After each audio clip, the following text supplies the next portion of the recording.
تو بہرحال تو وہ کہتا ہے میں نے 5ویں قبر کھودی تو نہریں تھی، باغات تھے اور بالکل گلستہ کھلا ہوا تھا، اور ایک بندہ تخت پہ مزے سے بیٹھا تھا. میں وہ منظر دیکھ کر مسرور ہوا، لیکن اس کی ہیبت بھی مجھے جو وہ بھگانے کے لیے آمادہ ہوئی. تو میں ادھر سے بھاگنے لگا تو مجھ سے آواز آئی غیب سے، کہا ارے اس کو نہیں پوچھتا کہ یہ قبر میں شان سے کیوں ہے؟ لوگ تو سمجھ رہے کہ 2 گز چھوٹی سی جگہ ہے، کب کروٹ لینے کو جگہ نہیں، لیکن یہاں تو پورا گلستہ کھلا، یہاں تو پوری باغ و بہار ہے، پوچھ اس سے کہ یہ کیوں ہوا. تو خود ہی غیب سے آواز آئی، یہ وہ خوش نصیب ہے جس نے جوانی میں اللہ کی بارگاہ میں توبہ کر لی تھی، اس لیے اللہ نے اس کو یہ مقام عطا فرمایا. یہ جوانی میں توبہ کا انعام ہے. بڑھاپے میں تو بھیڑیے بھی سدھر جاتے ہیں، جب کسی کے کام نہیں آتے تو پھر ہاتھ میں تسبیح لینا اور بغل میں مصلی، پھر وہ مزہ نہیں رہتا. اگر سدھرنا ہے تو جوانی میں سدھرو، سنورنا ہے تو تاش کے پتے چھوڑ دو، جوا چھوڑ دو، شراب چھوڑ دو، اللہ کی بارگاہ میں توبہ کر لو. کیونکہ حدیث پاک میں آتا ہے، اللہ فرماتا ہے جو جوان جوانی میں توبہ کرے میں اس کو اپنا محبوب بندہ بنا لیتا ہوں. ایک حدیث میں یہاں تک آیا کہ جب کوئی بندہ جوانی میں توبہ کرتا ہے تو اللہ 40 دن تک آسمان میں نور کی قندیلیں روشن فرماتا ہے، اور فرشتے ایک دوسرے سے کہتے ہیں جوان نے توبہ کی ہے، جوان نے توبہ کی ہے، جوان نے توبہ کی ہے. اس خوشی میں نور کی قندیلیں روشن کی گئی ہے. اور ایک بات یہ بھی یاد رکھنا، جوانی کی توبہ اللہ کا مقبول بندہ بنا دیتی ہے.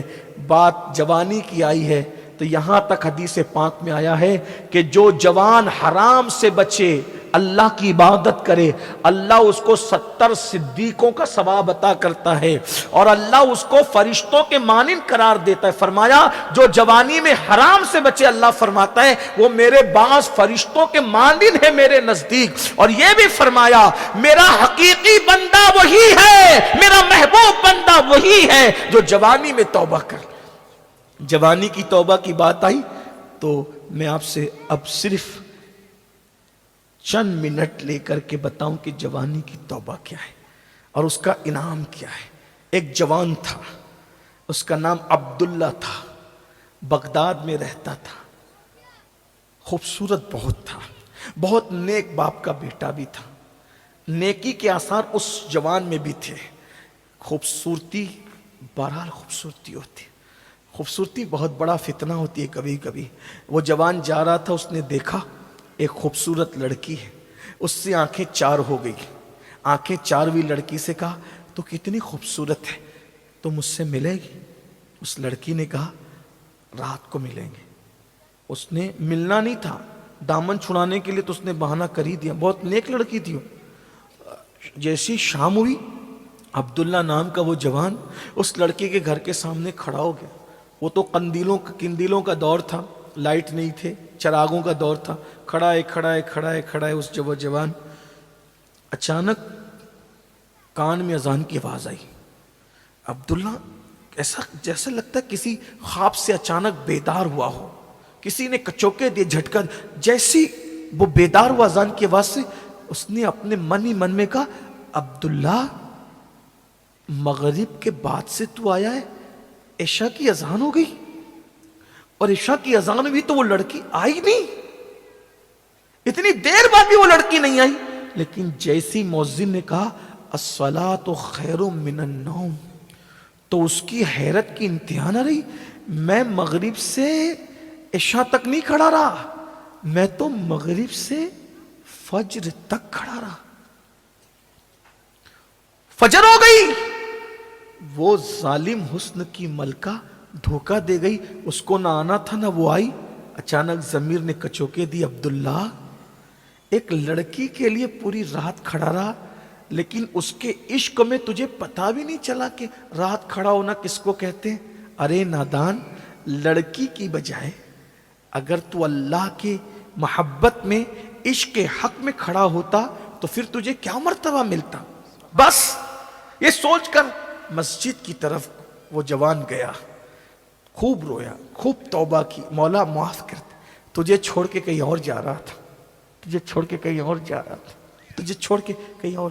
میں اپنے نوجوانوں سے کہتا ہوں، بیٹوں سے بھی، بیٹیوں سے بھی، بہنوں سے بھی اور بھائیوں سے بھی، یہ جوانی دیوانی ہوتی ہے. اس کو کسی لڑکے لڑکی کی محبت میں برباد مت کرو. آج نشہ ہو، شراب ہو، خودکشی ہو، یہ ساری چیزیں افیئر کی وجہ سے ہو رہی ہے، زیادہ تر ناجائز تعلقات کی وجہ سے ہو رہی ہے. یاد رکھنا، اگر دل ہی لگانا ہے تو اس سے کیوں دل نہیں لگاتے جو اللہ کا محبوب ہے؟ دھوکے بازوں سے کیوں دل لگاتے؟ کیوں کسی کے چکر میں ہو؟ اسلام اس کی اجازت نہیں دیتا. وہ نوجوان خوب رویا، خوب توبہ کی، نماز پڑھی، سورج نکل آیا، اشراق پڑھی، خوب رویا، اللہ کو منایا، چاشت پڑھی، مولا اب کبھی نہیں جاؤں گا اس طرف، گناہ کی طرف نہیں جاؤں گا، برائی کی طرف نہیں جاؤں گا. چاشت کے بعد جب سورج چڑھ گیا تو عبداللہ اپنے گھر کی طرف جانے لگا. تو عبداللہ نے کیا دیکھا کہ سر پر بادل سایہ کر رہے. مسجد سے بڑے میاں بھی نکلے تھے تو بڑے میاں کو عبداللہ نے کہا اللہ والے، اے اللہ والے. بڑے میاں نے عبداللہ کو کہا اللہ والے تو کتنا اللہ والے، تیرے سر پہ بادل سگا. بابا رات کیسے گزری وہ تو ہم جانتے ہیں، ہم کوئی اللہ والے نہیں ہیں اس اعتبار سے جس اعتبار سے آپ کہہ رہے ہیں. ہم کوئی اللہ کے مقرب نہیں ہیں اس اعتبار سے جس کو اللہ والا کہا جاتا ہے. ہم تو گنہگار ہیں، رات کیسے گزری ہم جانتے ہیں، آپ اللہ والے ہیں بابا. بڑے میاں خوش ہو گئے. لیکن جب دونوں کا رستہ بدلا تو بادل کا سایہ عبداللہ کے سر پہ تھا، بڑے میاں کے سر پہ نہیں تھا. بعد عبداللہ رو پڑے، روتے کا مولا میں نے توبہ کی تو تو نے میری کتنی عزت بڑھائی کہ بادل میرے سر پہ سایہ کرتا ہے. اب کبھی برائی کی طرف نہیں جاؤں گا، نیک بنوں گا، پوری زندگی تیری راہ میں گزار دوں گا. اور جب نیک ہی بن رہا ہوں تو عالم بن جاؤں، مفتی بن جاؤں، فقی بن جاؤں، کوئی اچھا استاد تلاش کر لوں. استاد ڈھونڈنے نکلے، نصیبے نے یاوری کی اور وہ عبداللہ استاد ڈھونڈتے ڈھونڈتے اس کے دروازے پہ پہنچ گئے جسے دنیا امام الائمہ، سراج الامہ، کاشف الغمہ، کروڑوں اربوں خربوں حنفیوں کے امام اعظم ابو حنیفہ کی شاگردی نصیب ہو گئی. اور وہ عبداللہ نے اتنا پڑھا کہ اس عبداللہ کو علم حدیث کی وجہ سے لوگوں نے امیر المومنین فی الحدیث کا، فقہ اتنا پڑھا، امام الفقہا کہا، تصوف اتنا پڑھا، شیخ المشائخ کہا. اور اسی عبداللہ کو دنیا عبداللہ ابن مبارک کے نام سے جانتی ہے. امام اعظم کہا کرتے تھے اگر قیامت میں اللہ مجھ سے پوچھے گا اے نعمان میرے لیے کیا تحفہ لایا ہے تو میں عبداللہ ابن مبارک کو پیش کر دوں گا، اسی کے ذریعے میری مغفرت ہو جائے گی. دیکھو جوانی کی توبہ نے کہاں تک پہنچایا.